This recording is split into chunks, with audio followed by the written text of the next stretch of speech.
Duh.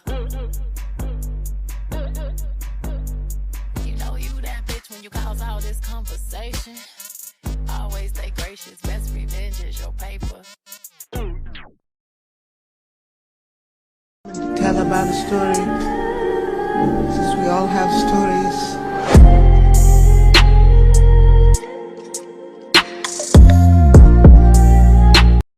Hey everybody, it's Kayla, got the 411. I'm back for another What's Your Story episode. This one is special because I'm in person. Now, how you doing? I'm doing great. How about Nice yourself? to meet you. Now, introduce yourself. Now, we are meeting now. I know this is a little different for people, but he is local, thank gosh, okay? But you have an interesting story, so tell us about yourself before we go ahead and dive in and get to know you better. Well, my name is Adrian Whiteside. I'm the owner of a nonprofit organization called Rugged Past Righteous Future, and I also own a trucking company called R.P.R.F Logistics as well. Now, thinking back to when you was a little kid, right? We all have like things where we feel like, okay, when I grow up, I knew I wanted to be a teacher. Now that I'm an adult and I have a child, I'm like, no way I could do it. What did you see yourself doing? Well, I was an athlete. You know, I played football. So, yeah, I was always playing sports and everything. So I think every athlete, you know, think they're going to play pro. You know what I'm saying? That's the goal, especially if you're taking it serious. And if it wasn't going to be football, it was going to be something in that field, maybe a PE teacher or a coach or like a agent or something like that. Leadership, something Leadership. Okay, Yeah, that yeah. explains, you know, your background and what you do now.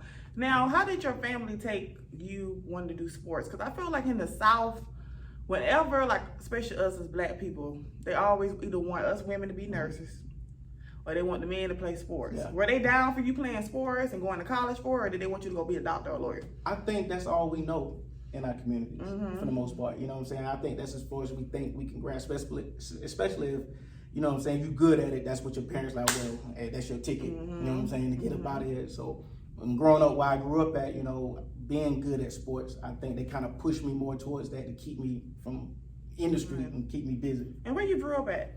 Greer, South Carolina, a little small city right between Greenville and Spartanburg, South Carolina. Oh, so you was in one of them little small, because I'm from Augusta, so I know we go to South Carolina, those small cities, and pick out, you know, go to like, get fruit, like plums and oranges, because you know South Carolina has, peach orchard. yeah, we go to, they had little peach festivals, little strawberry festivals and stuff like that, so that's what normally we do in the South. Now, I know, like, you are a businessman now and a CEO. Like, how did you even start your business? Well, it was interesting. I think I probably got the spirit from my grandparents because, you know, he was an entrepreneur as well. You know, he kind of owned his own little, we called it liquor houses. He called it cafe. Y'all had a liquor house? What? Did we have a liquor My house? grandma had me serving dollar shots. Listen, man, we was Yo, we all done lived the same life. fish sandwiches and hot Yes. dogs, and you know what I'm saying. He was selling beer and everything. He had a little pool table in the back. You know what I'm saying. Little tables in a jukebox. You know what I'm saying. And he did it for years. You know what I'm saying. So that was income that he had coming in. You know, selling alcohol, and that was just like big in our community. Dang, you know what? That's so interesting because I think a lot of people up north, they don't really have the experience, and on the West Coast, they don't have the experience where like the neighborhood people can go get a fish dinner, a chicken plate, and a beer. Right. A Budweiser Right. or something like that. Because being a little girl, I'm pretty sure you was a little kid in time. Did they have you serving people? Yeah, I was out there contributing. Did you getting in the way? Did you do a little test? What? Because I know I did. And my grandma slipped me a little shot of beer. I used to sneak it. I was like, this stuff is disgusting. Like, no, it was like the little white bottle. I know back then, like, it was like that big old red and white vodka bottle and stuff like that. So your grandparents were a big influence in your life. Big. Now, tell me about your parents. Like, I know you spoke highly of them. Like, was your parents around growing up when you was a kid? Well, very interesting. This might blow you away. My mother actually had me at 13. Oh, wow. Yeah, my mother was pregnant with me at 12 years old. So my grandparents that I'm speaking about is actually my great-grandparents. It's my mother's parents' parents who raised me. Wow. Yeah. So my mother's birthday is February 15th, 1970. Mine March 7th, 1983. Yeah, so she had just turned 13 a month before I was born. So your grandparents took you in their house and took you under their care and stuff like that. Yeah, since I was like 9 months old. So they took me and kind of raised me. So me and my mother, we have a great relationship as we older now, but we kind of grew up kind of like brother-sister type situation. You know what I'm saying? Yeah. My father, he passed away in 2004. Yeah.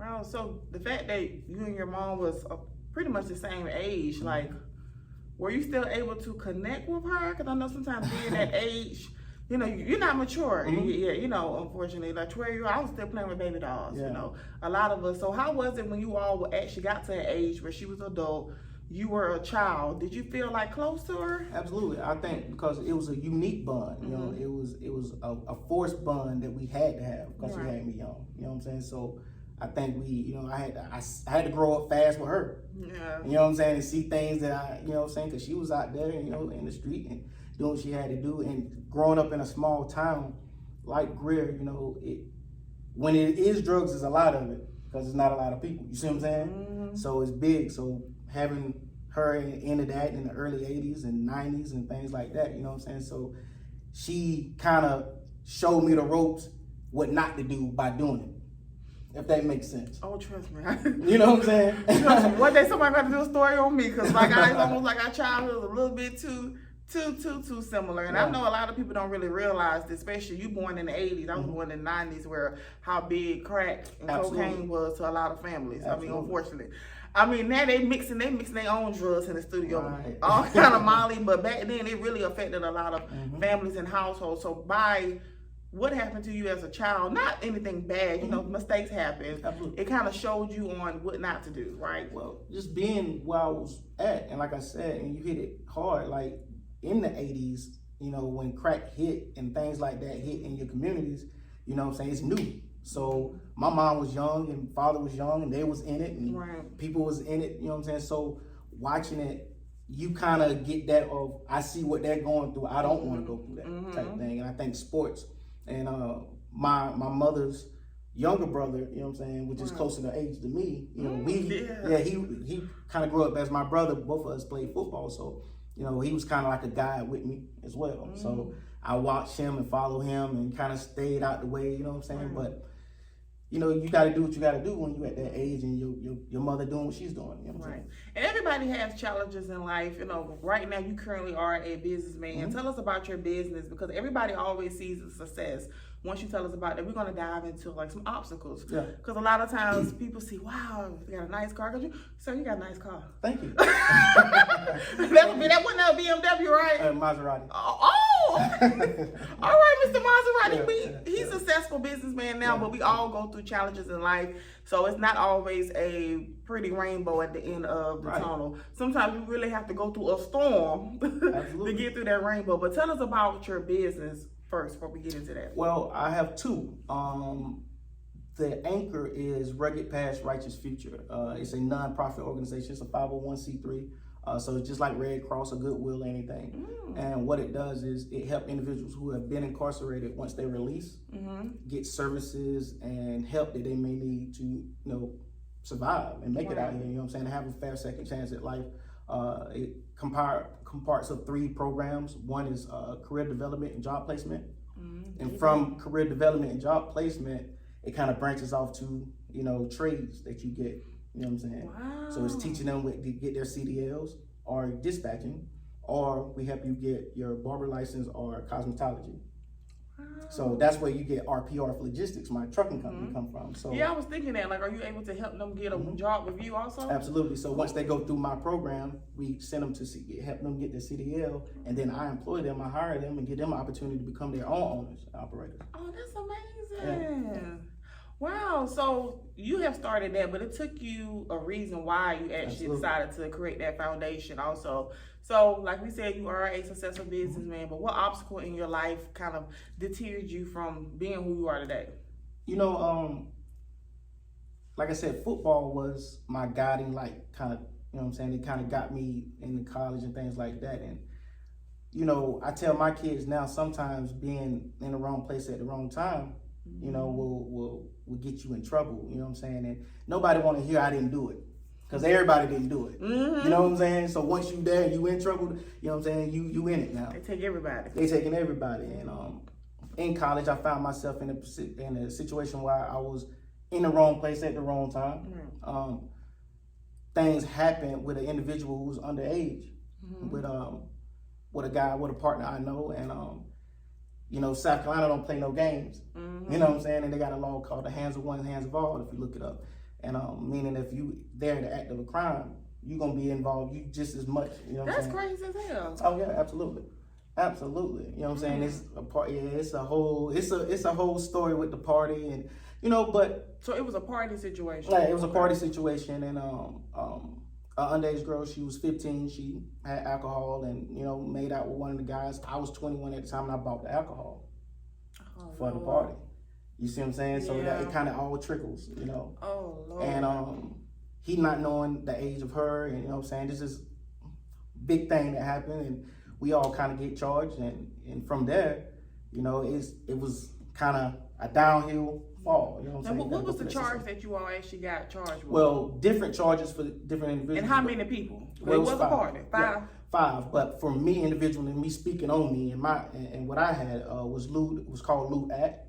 It was a nonviolent charge, and like I was saying to you before, everything was not even a charge anymore now. Right. But so the charge does not exist. Okay. Yeah. Yeah. It was called Lewd Act, and it got dismissed. You know what I'm saying? So, but that's what I was charged with, and I got sentenced to 10 years, suspended to 18 months, 5 years probation. I had to register for the rest of my life.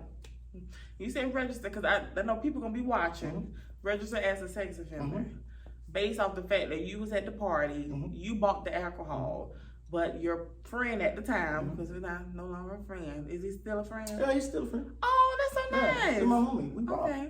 Well, your friend now, it was an underage girl, because let's get this understanding. A lot of us as girls, we'll lie about our age, okay? Yeah. Now, I don't know why we would do that, but unfortunately, you see situations like this, it costs people their lives, because a lot of times, even these girls in these situations, they say, okay, nothing happened, you didn't harm me. They don't want to hear that, especially not in the South. Well, I'm telling you, what the unique situation with ours was, she, once it happened, she kind of came to court and said, hey, this is, right. I did what I did, I lied, whatever. So, with her, but at that time, adults is not trying to hear that. You know what I'm saying? The system is not trying to hear that. You know what I'm saying? And, and they look at us, hey, you got to be more responsible with, you know what I'm saying, right. checking, but we ain't checking IDs, we ain't right. buying, we partying, we in college, you know what I'm saying, that's how it was, but not to make no excuses, and we had to deal with what we had to deal with. Right. Now, that has been dismissed. Tell everybody about how that even happened, where a judge was able to look at your case and just, wipe it clean. That's the biggest blessing. 15 years of me fighting this, trying to get back in front of someone, trying to get back in front of a judge or someone to hear my situation, you always gonna get that, well, you done did the time now. Right. You done did it, it is what it is, go on. But I always tell everybody the truth will always outrun a lie. Come on. You know what I'm saying? So for me, I just stayed steadfast on my truth and just continued to grind and do what I had to do to take care of myself and my family and whatever I need to do during the process of getting my name cleared. And I moved to Georgia. I got a job down here being a finance manager. Oh, come on. Yeah, and from my struggles of trying to get jobs, from having a background and things like that, yeah. And I just built my way up, and I got down here, and I was doing some research, and I found a lawyer, and this true story, I called him. He's down here in Lawrenceville, and I told him my story, and I told him what happened. I was like, I don't know if you can do anything, but if you can you have someone look at this or, whatever? And he was like, I'll get back to you. And he called me back the next day, and he was like, let's see what we can do. And I told him the story again. He wanted to hear it again to make sure everything was everything. He did his research. He started doing his thing and digging, and I would say 4 or 5 months from me talking to him, he had me on a Zoom call back in court in front of Judge Hutchinson here. Well, I was actually thinking about, how long did that take? Because sometimes you hear, it takes years for people to get their cases heard. But for you actually took it upon yourself to, did you pay the lawyer? Or was it free ball? Okay. Oh, no, I paid him. Yeah, you paid them, they gonna work a lot harder when you get their cash. Oh, yeah, I had to pay him. I had to pay him some money. But what they did was they had to talk to the prosecutors here because it was from out of state. It was in the state of South Carolina. So they had to reach back out to the prosecutors in South Carolina who did the case. Wow. They had to reach back out to the victim and talk and say, hey, what part did he play in this? Right. And now everyone adults and really can speak for themselves. Right. You see what I'm saying? So now the kind of everything, the story changes when you're adults and you can talk for yourself and your mother and things like that is not stop talking for you. So that's what happened, man. And they said, hey, listen, you know, they got back to me and the judge and my lawyer, and thank God, here we are, you know. Now, throughout your journey, you know, talking to you, you're a good guy. You know what I'm saying? You were just at the wrong place at the wrong time. Was it hard for you, like, transitioning through life, not just with work, but just making relationships, friendships, when people find out, hey, because sometimes people don't want to hear your story. That's the reason why this segment is called What's Your Story, allowing people to tell their own story. Absolutely, because it's a social stigma, and like I say, people is lazy. So they rather just look at things from the surface and not scratch it, you know what I'm saying? And not look deep and dive. And I get it. You know, I have been victim of that as well. But going through life, I kind of knew who I was, and the people who knew me knew who I was. So it was easy to move and shake because I knew what I stood on. They knew what I stood on. They knew what time it was with me. And no, I'm not that type of person or anyone that would hurt anybody, anything. But getting jobs was very difficult because you got this record. You know, and that's why Rugged Past Righteous Future came to play, because I went through the experiences of being qualified from being in college, being a college student, to doing an interview, knowing what I need to do, to getting the acceptance letter to, come back, your background came back, we can't hire you. You know, so what changed between, you know? I can imagine that constant letdown, because you know, it's like, you know, like it's there, but you're hoping that somebody looks at your qualifications and maybe like ask you like, hey, what happened? Do employers actually do that and be like, hey, can you tell me a little bit about this? Or they're just like, absolutely not? Most, especially if you're trying to get, it depends on the level of employment you're trying to get. You see what I'm saying? And at my time, I'm always betting on myself and shooting for the stars. And I knew what I was qualified for in my qualifications. So I was always trying to get big jobs. So, you know, if they gave me the opportunity to tell my story, then it worked. If they didn't, you know, but I had a whole lot of no's before yeses. And you didn't give up, because a lot of people probably would have gave up, and they probably would have turned to, especially right now, I'm really big on mental health, where a lot of people turn to substance abuse, alcohol, drugs. You know, they just give up on life. They're like, you know what? Nobody believed me, but you didn't give up. You kept going. You can't give up. Now, actually, you're working with men and women with your foundation? Men and women, yes. That's amazing, because I feel like people be forgetting about the women. Oh, no. You know. I actually have a program called Convicted Parents as well. And what Convicted Parents is for men and women who have been incarcerated, been separated from their parents, from their kids, to kind of build that relationship back now that they're home. And like a mutual setting, you know what I'm saying, to where they can, you know, just they've been separated, they've been incarcerated. Now they can get back together, especially with mothers. You know what I'm saying? It's very hard for mothers being separated. Yeah, I kind of went through that. My mom. It's always it's awkward when they've been in jail for a few years, and you done grew up, and you're like, So funny story about me. Well, not funny, but about how I came up. When I was in prison, my mom was too. Wow. Yeah, true story. Dang. So I was in Allendale Correctional Institution. She was in a prison called Graham in South Carolina. Were you all still able to connect? I know sometimes you can write letters. Well, not really, but we kind of, you know, we could talk, but we couldn't. It's ways. There's ways. Mm-hmm. Now, with your foundation, like, you're telling your story, like, what story touched you the most with the people that you're meeting? Like, which one in particular? I have a few, man. I have a gentleman that, my first one on my Instagram, Rugged Past Righteous Future, he got released, and he did 13 years, 5 months. He's home right now. He's down in Atlanta. He's working in the kitchen, you know, cooking and getting his life back together. But, you know, I partnered up with the Department of Corrections. My organization is with Department. So yeah, they send them straight to me, and I can get a list. I get a list every month. That's a blessing. Wow. Yeah. So you're helping a lot of people. So are they particular about the type of people that they send to you? No, I you take everybody. It's at my discretion, yes. I take everyone. That's amazing, because sometimes I feel like, you know, even if somebody did like a particular crime like 20 years ago, like they can be a changed person in there, because in jail, right, they have like churches and like they give spiritual guidance and therapy and stuff, so people can change.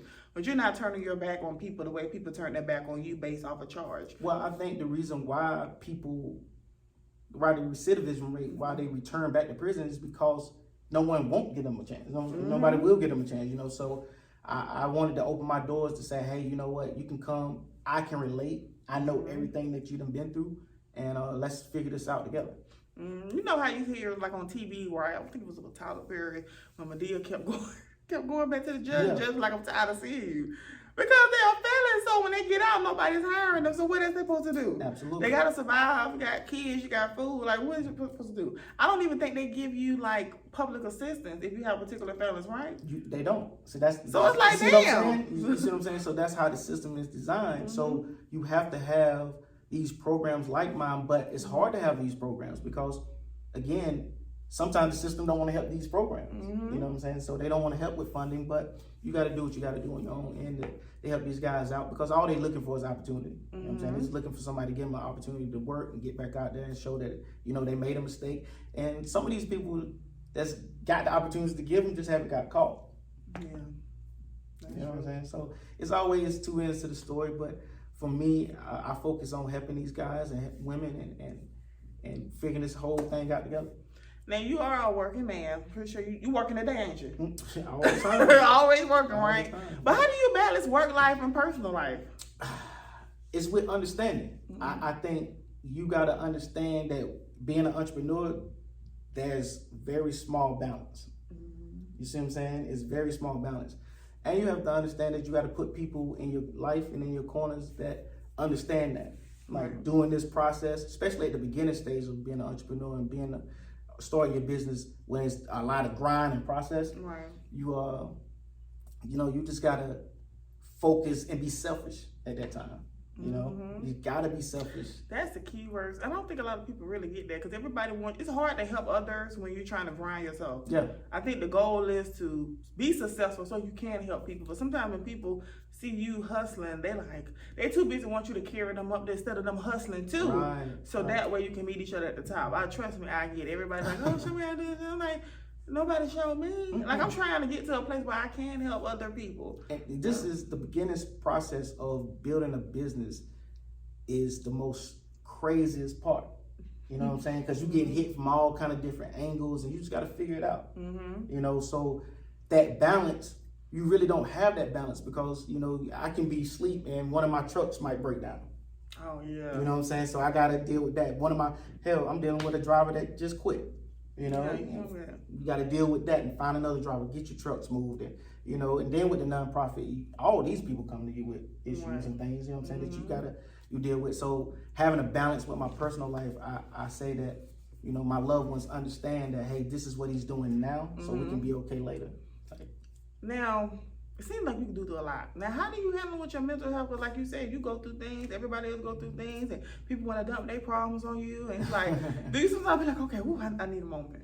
Well, you know, I get to myself. I'm a very, very private person. You know what I'm saying? So sometimes I kind of get to myself and think things out.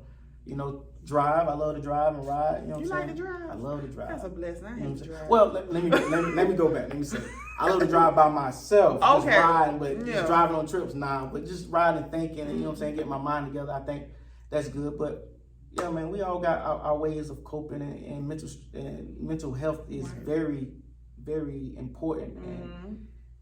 And being in prison, you know what I'm saying, too. You know, that's a type of PTSD that people don't even talk about. You know what I'm saying? And you got to deal with that and then coming home to the real world and then, you know what I'm saying, dealing with these responsibilities. Right. Because you hear those stories, too. Unfortunately, we have to thank God for social media now. I think it was a clip we heard where the guys were screaming for help because they didn't have any air conditioning. You know, people was recording outside. Like, some prisons have good conditions and most of them don't have good conditions. I mean, no air conditioning, bugs, smelling. Because it's punishment. So they want it to be punishment. The correction officers, they the true enemies. Don't even get me started on that one. I know, right? That's a whole nother episode. Right. Now, you went through all that. You've accomplished your goals. Like, what's next for you? What do you see for yourself, like, in the next 5 to 10 years that you want to do? Building the brand of Rugged Past Righteous Future. Building R.P.R.F. I want to do a thrift store. Oh, that's cool. You know, plus I get a lot of donations, and if people want to donate, you can donate to Rugged Past Righteous Future. But I get a lot of donations and clothes for these men and women, you know what I'm saying, especially for them to go do interviews and dresses and things like that. So just like Goodwill, how they do it with, see, people don't understand Goodwill is a charity and it's a donation center, you know what I'm saying? They just sell the clothes as, you know what I'm saying, up front. So I want to do something similar like that for my organization to where, you know, just build a little thrift store for these guys to be able to come and get clothes and things at nice things at a good reasonable price. Yeah. At a good reasonable price. Because Goodwill is like they really tripping with these prices. Yeah, they started. Yeah. So I'm so happy to talk to you also as well. So for people who are watching and like, man, I'm here, I got something going on legally, I can't find a job, but they live in the Atlanta area. Like, how can they reach you? What's the whole process? Well, you can go to the website. It's www.ruggedpasstrighteousfuture.com. You can go to my Instagram, which is ruggedpasstrighteousfuture.com, or R.P.R.F CEO. That's my Instagram. And how did you come up with that name? I think I had just got released from prison, and I was at home, and I was just, wanting to help somebody. I remember I was just wanting to do something, and I was just frustrated, and I was just thinking about, my past and, my future, and it kind of just came. It hit you. Sometimes things hit you. It comes, man. And you're like, hey, how did it just came? But I'm really big on like life paths. Like, we all have like life paths in life. And sometimes things that come, it don't make any sense, especially when you're growing up, and then you get to a point in your life like, oh my gosh, all this stuff makes sense. Because it was meant to be. Yes. Yeah. But thank you so much for coming and meeting with me and talking with me. Yeah. And this is What's Your Story. And thank you, Adrian. Thank you. How was that? Cool?